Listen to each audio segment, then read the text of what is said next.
तो ये जनाब अभी बम्बरेत पहुंच गए हैं और गाड़ियों का बहुत ही ज़्यादा रश लगा हुआ है यहाँ पे। पीछे सबसे मेरी गाड़ी है और उसके आगे आप देख सकते हैं कितनी गाड़ियाँ और कहाँ पर है। ये चीज़ असल में अभी आपको दिखाऊंगा ऑब्वियसली जो लोकेशन लास्ट क्लिप में दिखाई, लेकिन कुछ फासला बाकी था और वो तमाम तर साइड पे लगा दी गई थी ताकि उस ट्रैफिक जैम को खोला जा सके।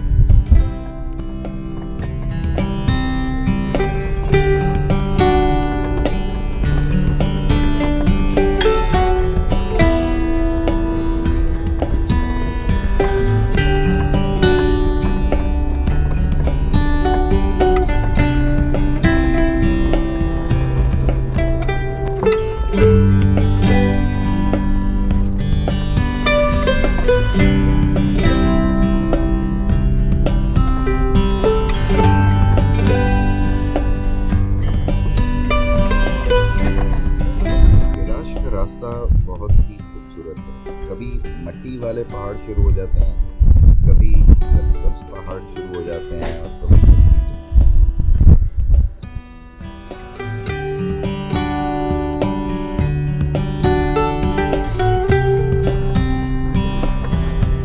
यहाँ पर रास्ते जिस तरह मैंने पिछली वीडियो में बताया था कि बाज़ औक़ात बहुत तंग होते हैं और जो कमज़ोर टायर अगर गाड़ी के हैं तो उसके लिए भी बड़ी परेशानी होती है और अगर इनएक्सपीरियंस ड्राइवर है तो उसके लिए भी बड़ी परेशानी बनती है। बहुत ही सब्र और तहम्मुल के साथ और एहतियात के साथ आपने यहाँ पर ड्राइव करना है।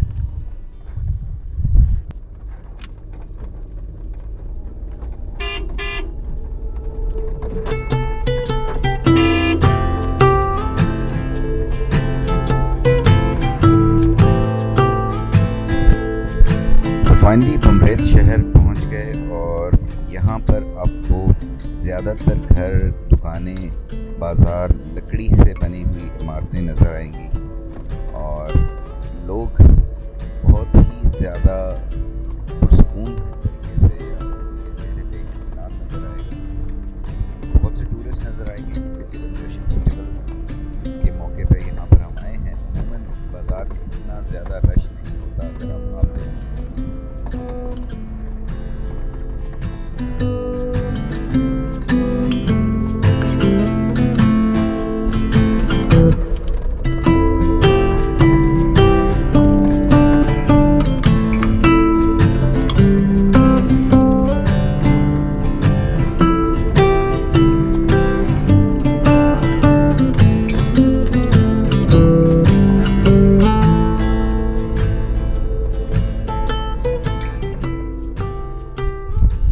म्यूज़ियम एक बेहतरीन जगह है जहाँ पर अगर आप कैलाश के बारे में इंफॉर्मेशन गैदर करना चाह रहे हैं तो आपको वहाँ से मिल जाती है। म्यूज़ियम में डिफरेंट गाइड्स मौजूद हैं जो आपको तमाम वहाँ पर जो आर्टिफैक्ट्स मौजूद है उसके बारे में इंफॉर्मेशन प्रोवाइड करते हैं और आपके सवालों के जवाब भी देते हैं।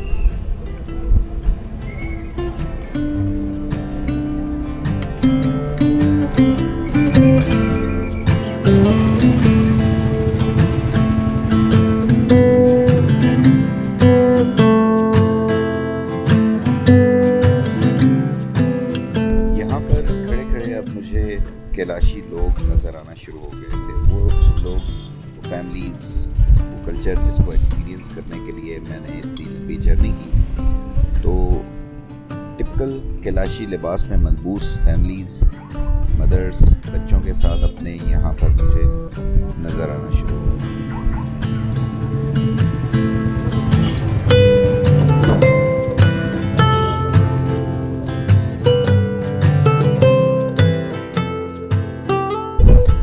रश को देखते हुए मैंने यही फैसला किया कि गाड़ी को यहीं पर रोकता हूँ और आगे पैदल यहाँ से जाता हूँ। लेकिन थोड़ा सा ही आगे गया तो वो जो लेफ़्ट साइड पे स्पेस थी वो बहुत बड़ी पार्किंग एरिया था जहाँ से बहुत सी गाड़ियाँ निकल रही थी। तो उसके बाद फिर गाड़ी को मैंने लाके यहीं पे पार्क किया और नाइट भी यहीं पे स्टे किया और यहाँ से ही जितने भी आगे आना जाना हुआ पैदल चल के जो भी गांव में जाना और कल्चर को देखना, इवेंट को देखना, तो वो यहीं से मैं पैदल चल के जाता था।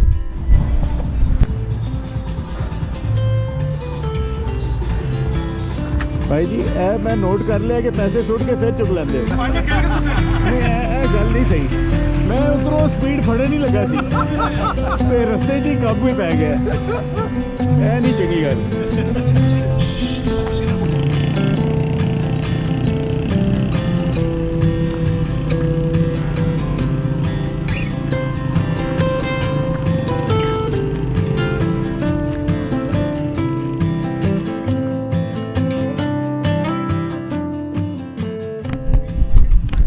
थोड़ा सा चल के ऊपर गया तो वहाँ पे बातरेक गांव शुरू होता है और ये वही जगह है जहाँ पर ज़्यादा एक्टिविटीज़ परफॉर्म होती हैं। जो डांसिंग है वो भी यहीं पे होती है और थोड़ा सा जो एक एरिया बनाया हुआ है जहाँ पे डिफरेंट स्टॉल्स लगे हुए हैं और खाने पीने की चीज़ें हैं वो भी यहाँ पे ही है। तो इवन जब यहाँ पर ये सारी एक्टिविटीज़ हो रही होती हैं, दूसरे गाँवों से लोग आते हैं, तो वो यहीं पे बातरेक गाँव।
चिलम जोशी का फेस्टिवल बेसिकली बहार को दावत देने के लिए मनाया जाता है और जिस तरह से हमारी ईद होती है इसी तरह से आप बच्चों को वहाँ पर हंसता खेलता चीज़ें लेता हुआ और एंजॉय करता हुआ पाएंगे।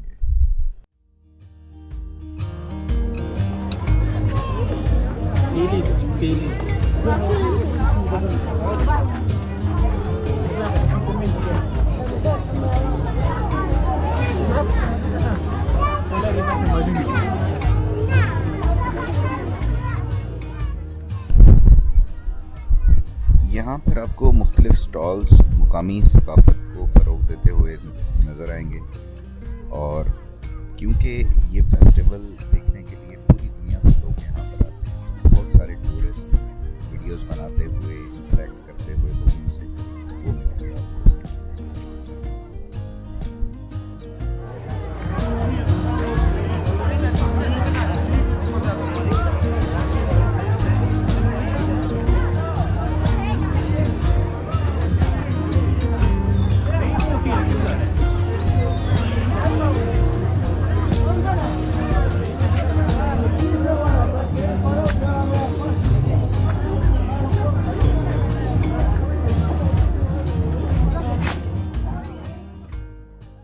सिक्योरिटी का भी आपको खातिर ख्वाह इंतज़ाम देखने को मिलेगा जिसमें लोकल पुलिस और रेंजर्स ये दोनों आपको वहाँ पे कसीर तादाद में लोग मिलेंगे किसी भी किस्म की सिक्योरिटी कंसर्न से निपटने के लिए, क्योंकि फॉरेनर्स भी यहाँ पर होते हैं, लोकल्स भी होते हैं और कैलाशी पीपल उनकी प्राइवेसी, उनके राइट्स का ख्याल करने के लिए तो ये सिक्योरिटी बहुत ज़रूरी है।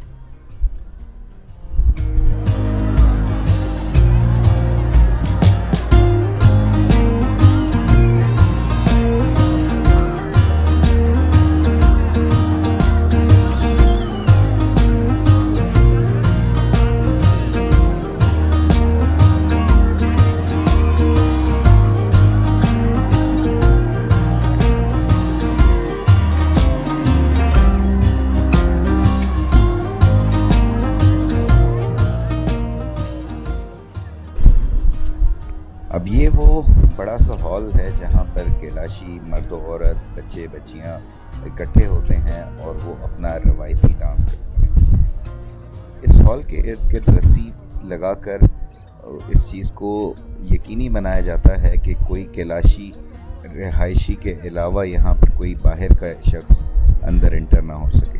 तो जिन्होंने वीडियोस बनानी होती हैं वो इसके इर्द गिर्द चारों अतराफ पे खड़े हो जाते हैं थोड़ा सा ऊंचा होके, और वहाँ से अपने मोबाइल से या कैमरा से वो वीडियोस बना सकते हैं, लेकिन अंदर कोई दाखिल नहीं हो सकता।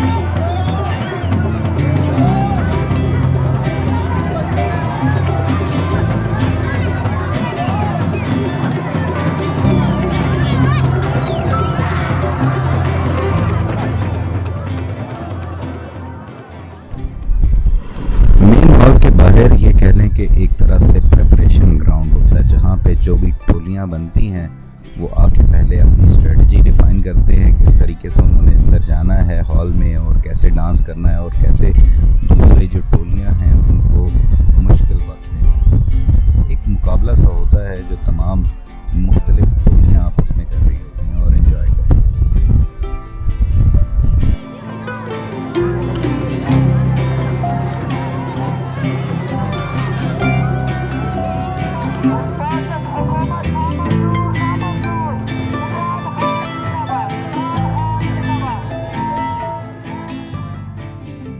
गाने का और लोकल सकाफत की जो भी एक्टिविटीज़ हैं, ये सिलसिला सुबह 10 बजे से शुरू हो जाता है और शाम 5 बजे तक यूं ही चलता रहता है।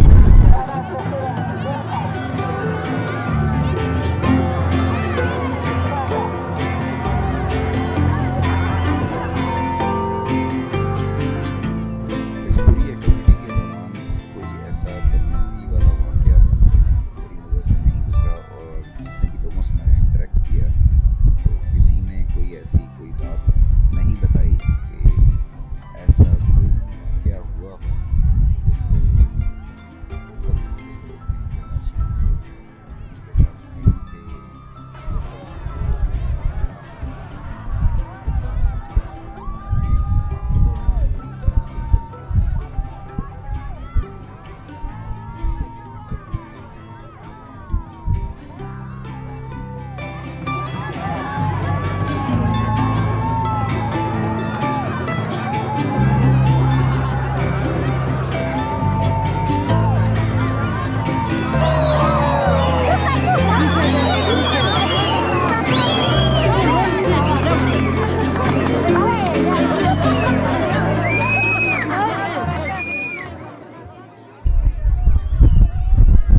मेरा भी पहला एक्सपीरियंस था चिलम जोशी फेस्टिवल में आने का, तो बहुत सी चीज़ें मेरी पहली बार ही देख रहा था।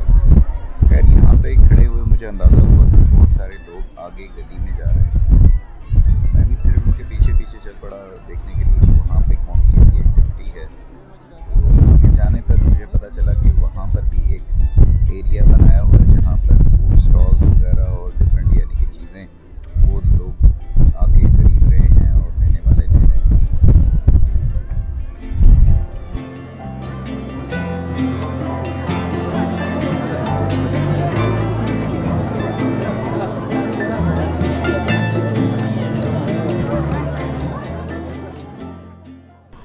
मुख्तलिफ एक्टिविटीज़ देखने के बाद अब मुझे लग रही थी भूख, और ऑप्शंस बड़ी लिमिटेड सी थी। सामने मेरे एक चप्पल कबाब बन रहा था। मैंने सोचा कि चलो अब और कुछ नहीं है तो यही ट्राई करते हैं।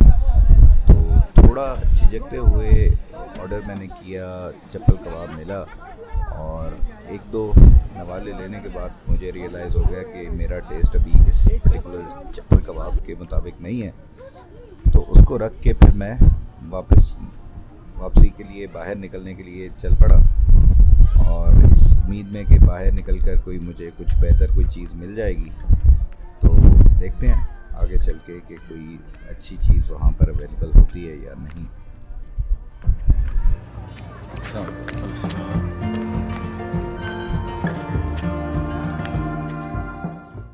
कबाब का तजर्बा करने के बाद फिर मुझे सामने होटल में नज़र आई सजी। तो मैंने कहा सजी खाते हैं, लेकिन वो भी एक बड़ी डिसअपॉइंटमेंट थी क्योंकि बिल्कुल कच्ची सी और कोई चटनी नहीं, कोई कुछ नहीं, और पत्ती भी उन्होंने सर्व भी बहुत देर बाद की। तो बहरहाल वो भी थोड़ी बहुत खाई, लेकिन बस छोड़ के मैं फिर आ गया वापस पार्किंग में, और आके फिर मैंने गाड़ी में बैठकर एडिटिंग शुरू कर दी।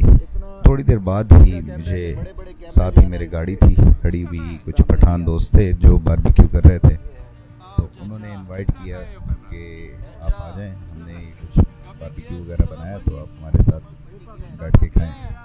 तो गुलजरीन साहब और इकबाल साहब ये दो दोस्त थे जो तीर से आए थे यहाँ पे कैलाश में इस फेस्टिवल के लिए, और साथ में अपना बारबेक्यू लेके आए थे जिस पर मेरा नाम लिखा हुआ था। तो उनके साथ बैठ के मैंने बड़ा एंजॉय किया, गपशप भी लगाई और बारबेक्यू भी खाया।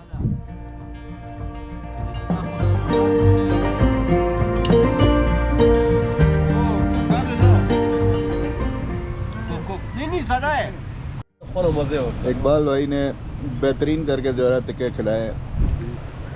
दीर का पठान जबरदस्त। इम्पोर्टेड हुकूमत नामंजूर है।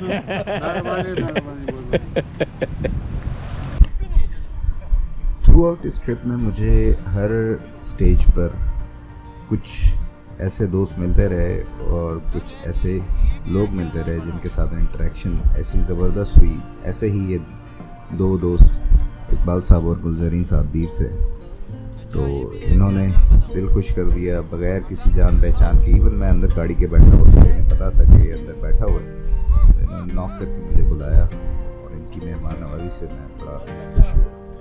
तो वाकई दीर का पठान जिंदाबाद। लेकिन ये इससे उधर नहीं आएगा सही।